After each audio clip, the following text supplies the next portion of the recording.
Sup folks, Ray Pooperton III back with another Modern Warfare 3 Zombies video. Today I have the ultimate guide on defeating the Red Worm. As always, it's a solo friendly guide and chapters can be found in the description as well as integrated into the video. The Red Worm, or Greylorm, is just like the Act 3 and 4 worm bosses but with more health, and the fight takes place in Urzikstan. To spawn the worm, you must find 4 USBs from around the map by activating UAV towers. The location of these towers changes game to game. To find out where they are in your game, you must go to one of the 4 control booths and look at the images on the wall. Once the gas reaches the battlefield, you insert the USBs into 4 devices, an alarm sounds, and they summon the beast after 1 minute. The battlefield is marked by the presence of 2 ammo depots close by to each other. The boss's health scales to party size, so actually not joining up and having many small squads is the best way to speed up the boss fight. As long as you damage the worm even a little, you will get a reward rift upon defeating the boss.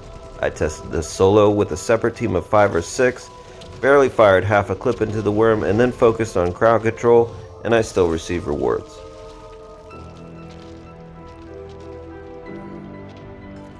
Defeating the boss drops some high tier loot much like the Act 4 worm, and inside the reward rift you will get one of the 3 new non-classified schematics.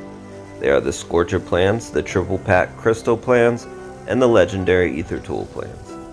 Which one you get is RNG, but having a large crew increases your chances of hitting what you need, as people who already have them may drop the plans for you if you ask.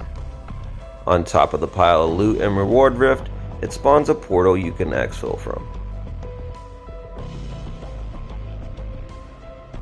Go to one of the 4 control booths and look at the images on the wall.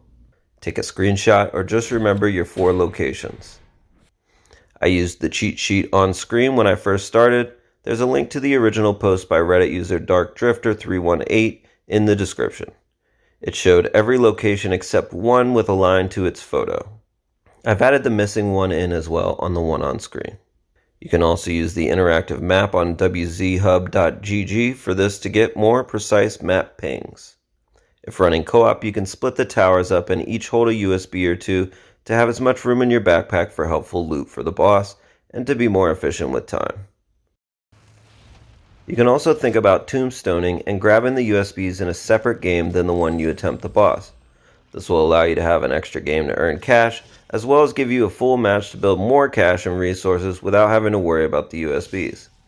I highly recommend you just tombstone or exfil if the gas is too far from the battlefield, especially for solo attempts.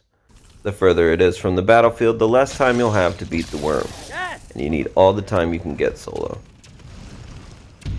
If the gas happens to be right on top of the battlefield, you may want to go ahead and take out the Stormcaller before the battle. If someone has a Tonfa, it absolutely destroys them. Toss a decoy and go to town. Tap 2 in purple and it should go down fairly quick. If Tonfa is a no-go, a purple or orange triple pack gun will do the job.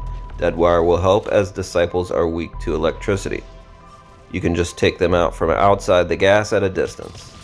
Don't forget to check out the pile of loot the Stormcaller drops before you go. Also helpful for solo runs is if you get lucky and get the battlefield spawn in tier 1. This makes the zombies and mini bosses easier to dispatch as the gas only raises their level by 1, so they will be tier 2 as opposed to tier 3. For solo, I recommend bringing a legendary tool and a gun with great mobility and damage. Right now the best option seems to be the Akimbo WSP Swarm. These are great for handling the whips and allow you to run and have a heavy secondary weapon.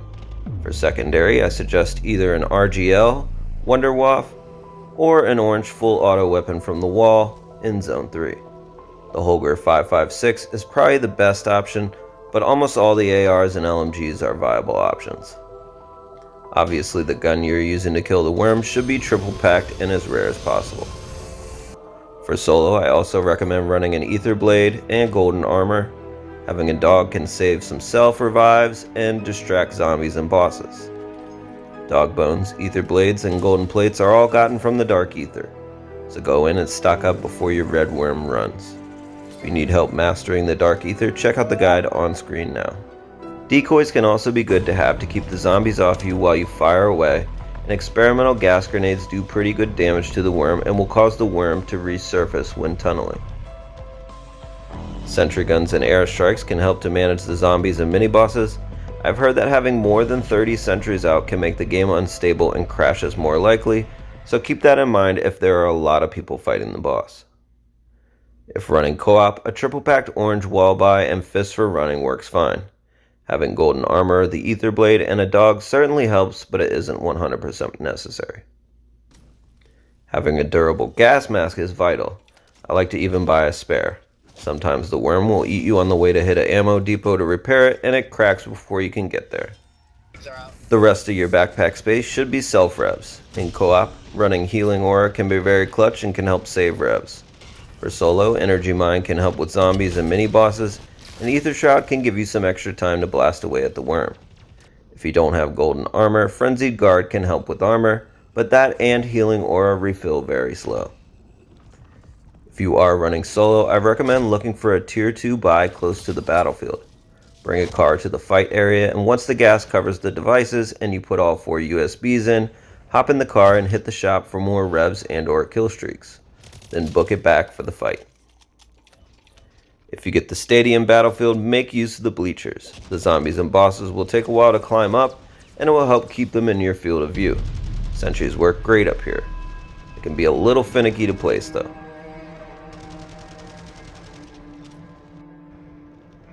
When the worm is about to spawn, the alarm will get more intense. The zombies will group up over where the worm spawns. Get ready to fight. When the worm spawns, if you have gas nades, toss them at the crit spots and blast away with your PAP 3 weapon. If you're solo, staying on the move is vital. Toss decoys away from you to distract zombs.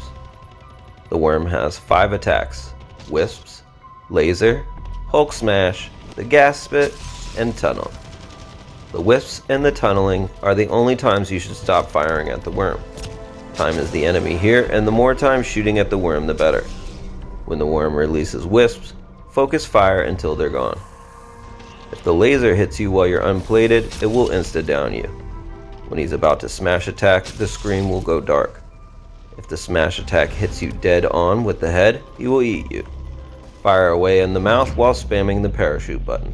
When he spits you out, you will fly out with your parachute open and not take damage. The gas attack will also down you if it hits you, and each one will spawn a boss. In co-op, it's often an abomination. Make sure to take those out ASAP. When my mask gets down to 2 bars, I run for one of the depots. With 2 there, you can switch back and forth and hit one for repairs, ammo, and more gas nades or decoys every 30 seconds. Gas grenades not only hurt the worm, but will make it resurface. I've also heard thermites and possibly other lethals will do the same. The RGL also has the same effect when you shoot it at the ground above them. If the tunneling worm hits you, it will pop you into the air and eat you. You can spam the jump button here and bounce off without being eaten, but you go so high that it's actually quicker to just let it eat you. That way you can fire away in the mouth, spam parachute, and fly down to the ground quickly and get back to firing away. That said, sometimes you bounce off without pressing anything. Just get back down to the ground ASAP and try to force a resurface using the RGL, gas nades, or lethals away from you to avoid all this. If you let the worm stay underground for too long, it will regen health. You'll know this is happening when you see some red gas above the tunneling worm. Keep an eye on time. If you don't think you'll down the worm in time, you can just bail for final, or if you have a sigil, you can just exfil to the dark ether, even in the gas. When you beat the worm, check the loot it drops and check the reward rift for schematics and more loot you need. Then you can exfil using the portal or tombstone if you want. Congrats, I hope this helps. Peace!